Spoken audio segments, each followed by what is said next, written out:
Honestly, I really struggle to wrap my head around this Oh, one. yeah. Yeah, it's like a ghost story, a psychological thriller, and a business case study all rolled into one. We're looking at the DNA of, well, the single most famous capitalist in history, John D. Rockefeller. And that name, Rockefeller, it immediately brings up these images, Yeah. the monopolies, the Standard Oil octopus, the antitrust The suits. ruthless tycoon, right. Or, on the other end, the old man just handing out dimes, the caricature. Exactly, the caricature. But today we're doing something different. We're stripping all of that away. Okay. We're going back to the source code, the first 16 years of his life. And our North Star for this deep dive is Ron Chernow's biography, Titan and Home. Hmm. Let me tell you, this childhood wasn't just difficult. Yeah. It was a horror show. Horror show is not an exaggeration. I was reading the notes on his father, and I had to, double check that this wasn't fiction. It feels like a Grimm's fairy tale, but set in upstate New York. It really does. Huh? And so the mission today is to try and answer one very specific question. Mm-hmm. How did this marriage between a chaotic, bigamist, snake oil salesman of a father and a fiercely religious, disciplined mother, how did that combination create the most efficient business machine the world has ever seen? It's the ultimate nature versus nurture debate, but with, millions of dollars on the line. So let's unpack this.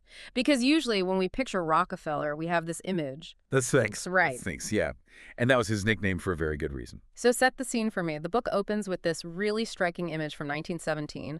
Where are we and who is Rockefeller at this point in his life? Okay, so picture this. It's 1917. John D. is in his late 70s. Right. He is the richest man in the world by a magnitude that is, it's hard to even comprehend today. Right. He's at Keokuk, his massive estate. It's like a fortress in the Pocantico Hills. And for most of his life, his defining characteristic has been silence. Absolute silence. He ignored the press, ignored his critics. He treated them like stattle noise. He famously said he wouldn't even read the newspapers because he said, I have the comfort of my own conscience. He was untouchable. Completely. But in 1917, something changes. Okay. He's finally breaking that silence. He sits down to record his reminiscences for a private biography. And the man who comes out in these transcripts, which Chernow just analyzes brilliantly, Yeah. he's not the wizened, dime-giving saint the public saw. He's fiery. He's funny. He gets sarcastic. He's mimicking people. So there was a personality under there after all. Oh, a massive one. But there's one crack in the armor, one thing that can still make him lose that famous, legendary composure. And that brings us to what you called the first major clue, the poison tongue. Exactly. The poison tongue. This is all about Ida Tarbell, the journalist. Ida Tarbell. Yeah. The woman who, you could argue, single-handedly took down Standard Oil with her reporting. She wrote this devastating history of the company. And she really got under his skin. Oh, absolutely. In private, he wouldn't even say her name right. He called her Miss Tarbarrel. Miss Tarbarrel. That is so petty. I mean, it sounds like something a teenager would say, not a titan of industry. But it shows she got to him, right? And here's where it gets really fascinating. Rockefeller could handle attacks on his business. Mm-hmm. He dismissed those people as spoilers or croakers. He would use this very priestly, sacerdotal tone, saying he forgave them because they didn't understand commerce. The whole father forgive them routine. Exactly. But in this 1917 interview, his biographer reads him a passage where Ida Tarbell, she goes after his father. And that's the trigger. That is the nuclear button. See, Tarbell hadn't just attacked the monopoly, she attacked the bloodline. She wrote about his father, William Avery Rockefeller, and called him a shifty charlatan. Wow. And what happens in the room when he hears that read out loud? The mask just shatters. And this is a guy who's practiced total emotional control for 70 years. For 70 years. And he suddenly leaps out of his chair. His face goes beet red. He's shaking his fist. And he starts shouting, "That is absolutely false. That is a lie." Just railing against her poison tongue. It's almost scary to picture. It's like seeing a statue come to life and just start screaming. Precisely. Yeah. And that reaction tells us everything. That wasn't just anger. It was terror. It was the shame of a 10-year-old boy suddenly bursting through the armor of the world's richest man. That poison tongue of Tarbell's had touched the one raw nerve of his entire existence, his father. So the business stuff, he could wave it all away, but you talk about his dad and he just completely loses it. Yeah. That shame. Well, it was the core wound. It was the one chink in the armor that he spent his entire life trying to plate over with gold. Well, we have to meet this father. Because shifty charlatan feels like an understatement based on the sources. So introduce us to William Avery Rockefeller. They called him Big Bill, or sometimes Devil Bill. Devil Bill. Okay. And he was a character straight out of I don't know, a picaresque novel. Born in 1810, over 6 feet tall, broad chest, thick auburn beard. By all accounts, incredibly charming, handsome, And and utterly allergic to hard labor. the source material calls it a roving disposition. That's a very polite way of putting it. He was a traveling peddler, but not your average salesman. He was a sharp shooter. Get this. He could shoot a clay pipe out of a mannequin's mouth from 200 paces. Wow. Just to draw a crowd. Just to draw a crowd, he Oh. was a ventriloquist, he was a hypnotist. A hypnotist? You mean like actually hypnotizing people? Well, he claimed he could throw a mist over people. He was a showman. He knew how to manipulate attention. But he used these skills for some pretty dark cons. Mm-hmm. One of the most fascinating details in the source is what they call the deaf and dumb ruse. Oh, this is wild. Okay, walk us through this. So imagine this. Bill Rockefeller wanders into a new town. He's got a slate tied to his buttonhole, and on it, in chalk, it says, "I am deaf and dumb." And he just keeps up the act. Perfectly. He communicates only by writing on the slate. Why? I mean, is it just for sympathy sales? People are more likely to buy a trinket from a disabled man? Well, that was the surface level, yeah. He sold cheap little novelties and people bought them out of pity. But the real game was intelligence gathering. Intelligence So gathering. think about it. Because people thought he couldn't hear, they would talk freely right in front of him. Of course. They'd gossip about their neighbors, their secrets, who was cheating on who was hiding money, and Bill is just standing there soaking it all up. He was a human wiretap. Exactly. He would flesh out the town's secret. Maybe he'd use that information later to blackmail someone, or maybe just to navigate the social web to his advantage once he, miraculously recovered his hearing. It gave him a power advantage. It did. And that's a theme we're going to see again and again in John's life. Information is power, and silence is the way you get it. It's so manipulative. But he didn't just stick to selling trinkets. He eventually upgraded himself, right? He became the doctor. Yes, the celebrated cancer specialist, or Dr. William Livingston. Yeah. Now, keep in mind, he had absolutely zero medical training. He was, literally illiterate when it came to science. Right. But he styled himself a botanic physician. He would roll into a town in a fancy carriage, wearing a silk hat and a frock coat, and set up shop at the best hotel. Which just implies I must be a good doctor because look how rich I am. Purely social proof. Okay. Exactly. He was selling elixirs, patent medicines. But there's a much darker side to this con that Chernow highlights. It involves something called the physic bush. A physic bush. Yeah, this is where the story takes a really grim turn. It does. So Bill would pick these random purple berries from his mother's bush in the backyard. Just common, useless berries. Okay. He'd bottle them up, call them a cure for stomach trouble. But he priced them high, didn't he? Exorbitantly high. And here is the genius and the absolute evil of the sales pitch. He would look these women in the eye, very serious, very grave, and he'd say, "Now, ma'am, this cures stomach issues, but you must be careful. Careful. Under no circumstances," he'd say, "should you take this if you are pregnant. It is too potent. It will cause a miscarriage." Oh, wow. I see what he's doing. He's not warning them away. He's advertising. He is advertising an abortion. In the 1840s, you couldn't just ask for that. It was illegal. It was immoral. It was dangerous. So he sold them a stomach cure with a warning that was actually the feature they were looking for. That is diabolical. He's exploiting their desperation, their secrecy, and charging them a premium for berries he picked for free from his mom's yard. And he walks away with their money while having total plausible deniability. I warned her not to take it.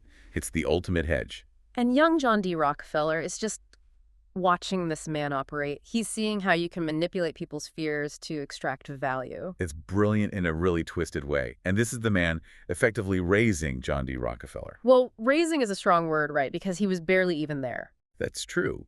But his presence, or really his lack of presence, defined the household. And that brings us to the domestic arrangement, which was, bizarre. Doesn't even begin to cover it. We're talking about the double life in Richford, New York. Yeah. So Bill gets married to Eliza Davison. We'll get to her in a second. But he doesn't give up his old life. He moves his mistress, a woman named Nancy Brown, into the house with his wife. Into the same house. like down the hall. under the same roof, and he starts having children with both of them in alternating succession. That is, I can't even imagine the tension in that house. This psychological pressure cooker. It's horrifying. John D. Rockefeller was born in 1839, but just before him, his mom Eliza had a daughter, and Nancy, the mistress, had a daughter, and just after John was born, Nancy had another daughter. So he was literally sandwiched between two illegitimate sisters who were living in the bedroom next door. Exactly. So when we ask about the psychology of the Titan, we are starting with a boy growing up in a house that is fundamentally built on a lie. Or at least a very, very uncomfortable open secret. A house built on chaos and shame. The neighbors knew. The family knew. It was a humiliating spectacle. And in the middle of this hurricane is the mother, Eliza Davison Rockefeller. Okay, let's talk about Eliza. Because if Bill is the agent of chaos, she is. What is she? She is the anchor, the pious anchor. Right. She was a farmer's daughter, red-haired, blue-eyed, deeply, deeply religious Baptist.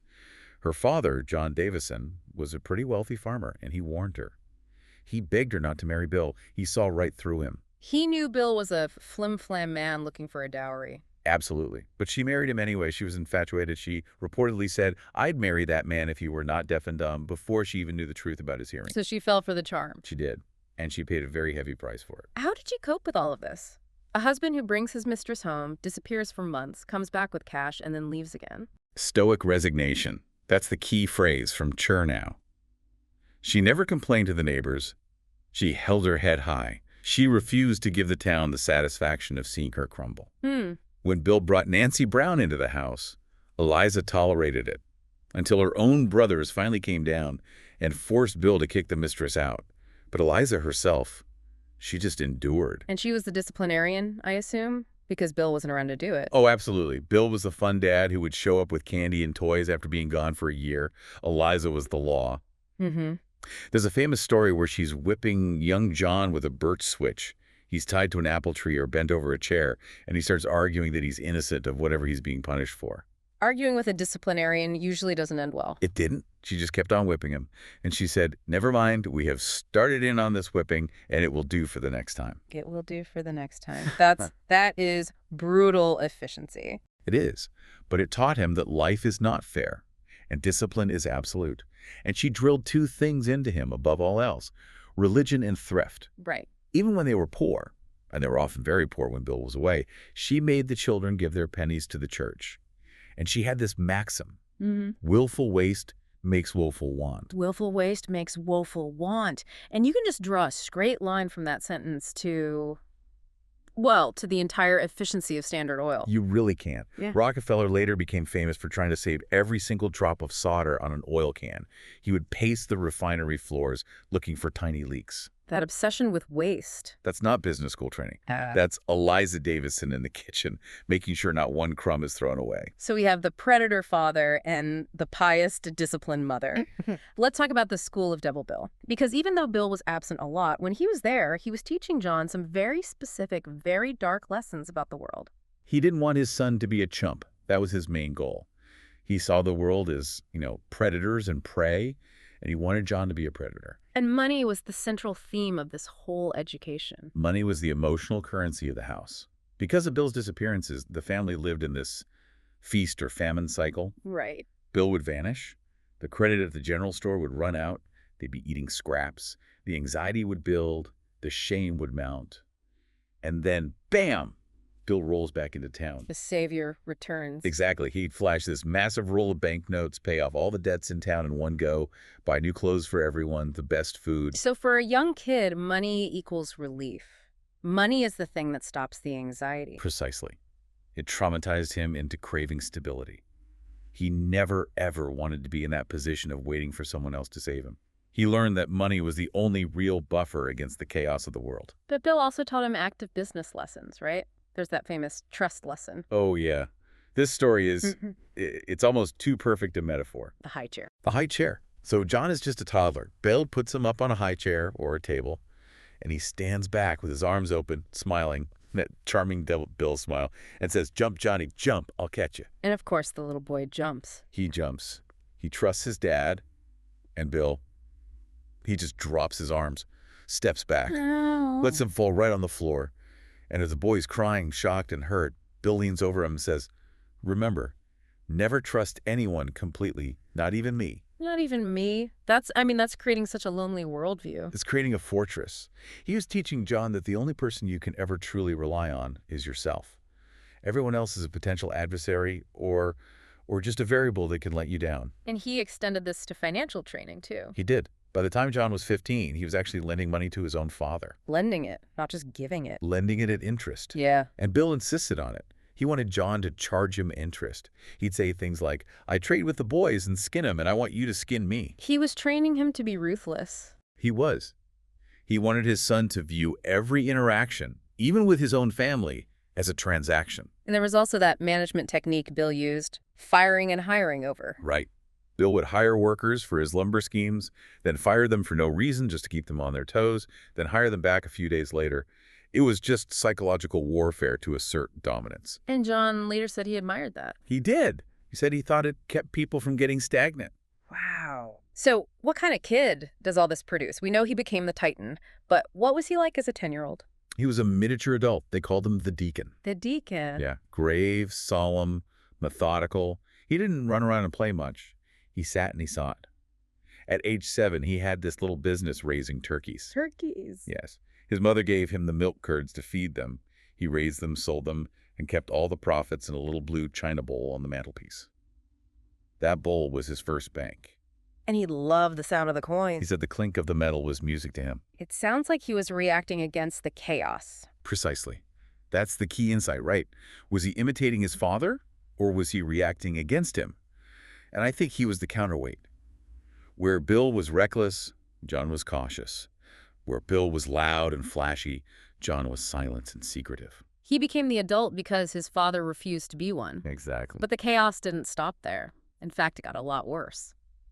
Which brings us to the fugitive family, because eventually Bill's behavior finally caught up with him. It did. The big turning point was in 1849 in Moravian, New York. Bill was indicted for the rape of a working girl named Anne Vanderbeek. A rape indictment. This isn't flim-flam anymore. This is serious criminal behavior. It was deadly serious. He was indicted, and true to form, Bill didn't stay to fight it. He fled the county. Of course he did. He moved the family to Owego, then later to Ohio. He was essentially a fugitive from the law. And Eliza's father, John Davison, finally had enough.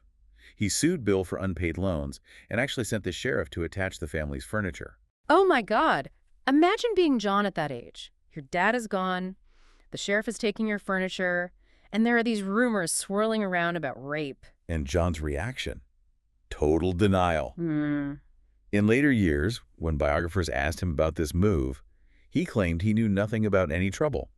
He just said they moved for better opportunities. Do we actually believe him that he didn't know? It's hard to say. He was a master of compartmentalization. He might have genuinely blocked it out. Yeah. But the expert consensus is that this was a classic psychological defense mechanism. You build a wall around the trauma so thick that even you can't see through it anymore. But the betrayal got even deeper than that. We talked about the mistress in the house, but then came the ultimate betrayal, the bigamy. The bigamy. Yeah. In the 1850s, Bill fully embraced his alter ego, Dr. William Livingston. He went up to Ontario, Canada, and he met a young woman named Margaret Allen. Okay. She was only about 20 years old.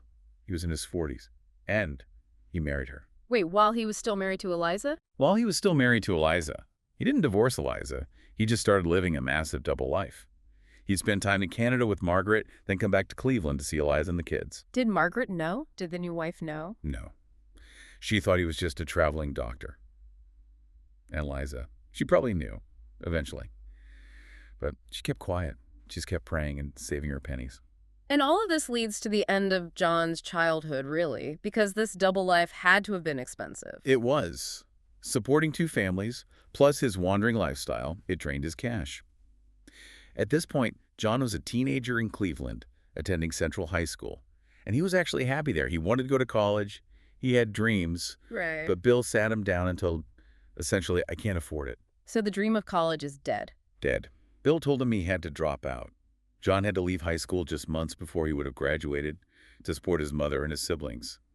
He became the de facto father of the family. So here we are. It's 1855. John D. Rockefeller is 16 years old, no diploma. His father is a bigamist fugitive. His mother is relying on him. And he needs a job. This is the moment. This is the launch pad. This is the moment that made the man. And you have to really feel the atmosphere here. It was a sweltering summer in Cleveland. The sources say it was a record-breaking heat wave. And John sets out to find work. And he does it in a very Rockefeller way. He doesn't just wander around asking for help. He makes a list. A list, of course. He opens the city directory. He ignores the small shops, ignores the retail stores. He only marks down the banks, the railroads, the wholesale merchants. He later said, I was after something big. That's incredible confidence for a 16-year-old dropout with no experience. It's borderline delusion, but he commits to it. He puts on a dark suit in this sweltering heat, and he starts walking. 6-7 hours a day. He walks till his shoes wear through. He visits every single firm on his list. And how did that go for him? Terribly. Just terribly. Nobody was hiring. They looked at this grave, serious 16-year-old and said, no one wants a boy. Get out. We're full. How long did this go on? 6 weeks. 6 weeks of daily rejection. Imagine the psychological toll of that. His father is a criminal, his mother is starving, and the entire city is telling him he's useless. He was coming home every night, sweating, feet bleeding, with nothing. But he didn't stop. He didn't just not quit. This is the amazing part. When he finished the list, he went back to the top and started over. He visited the same angry bosses a second time.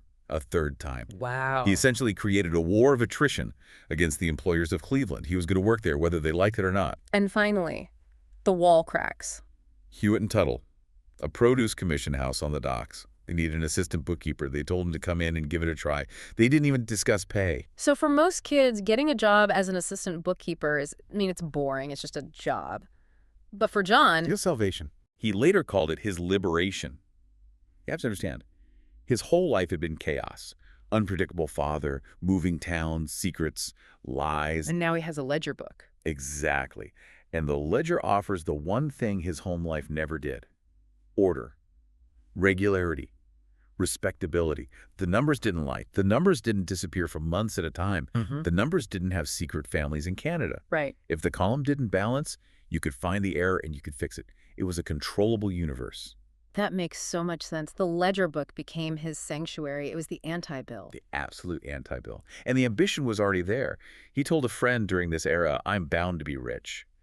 And he had a specific number in mind. He daydreamed of being worth $100,000. Which was a massive fortune back then. Huge fortune. But he blew past that number so fast it would eventually look like pocket change.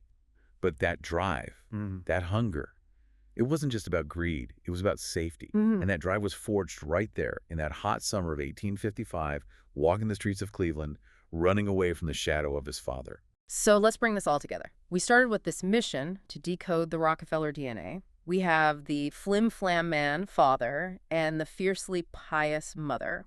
How do you synthesize this? What's the formula? I think the Rockefeller formula, and this is what makes him so unique in history, is this. He inherited his father's hardware and his mother's software. I like that. Break that down for me. He got Bill's daring, the predator instincts, the charm when he needed it, the ability to take massive risks and, hypnotize his competitors into thinking he was bigger than he was. He had the con man's gift for reading people. That's the hardware. Right. But he ran all of that hardware through Eliza's operating system. Discipline, silence, thrift, caution, religion. He didn't use his skills to perform carnival tricks. He used them to build a system. So he was a con man who actually delivered the goods. In a way, yeah. He was the flim-flam man refined into a corporate system. He took the chaos of the carnival barker and he organized it into the most efficient monopoly the world had ever seen. Yeah. He was Bill Rockefeller with a ledger book. That is a terrifyingly effective combination, and it explains why he was so unstoppable. He had the best of both worlds in a very dark sense. It does. And it leaves us with one final provocative question to think about. We know Rockefeller spent his entire life building monopolies. He wanted total control of the oil market. He ruthlessly crushed competition to get that control. He wanted to own everything, control every variable. Right. Was that drive for total market control actually just a psychological response to his childhood? Was he trying to build a world where he could never be hurt, never be abandoned, and never be poor again? Was Standard Oil just a massive, invincible wall built by a boy waiting for a father who might never come home? That is something to chew on. The richest man in history, driven by the ghost of a 10-year-old boy just trying to fix a broken home. It's the paradox of the Titan. And that is just the beginning. We haven't even drilled the first well yet. We haven't met the railroads, the refiners, or the politicians he bought and sold.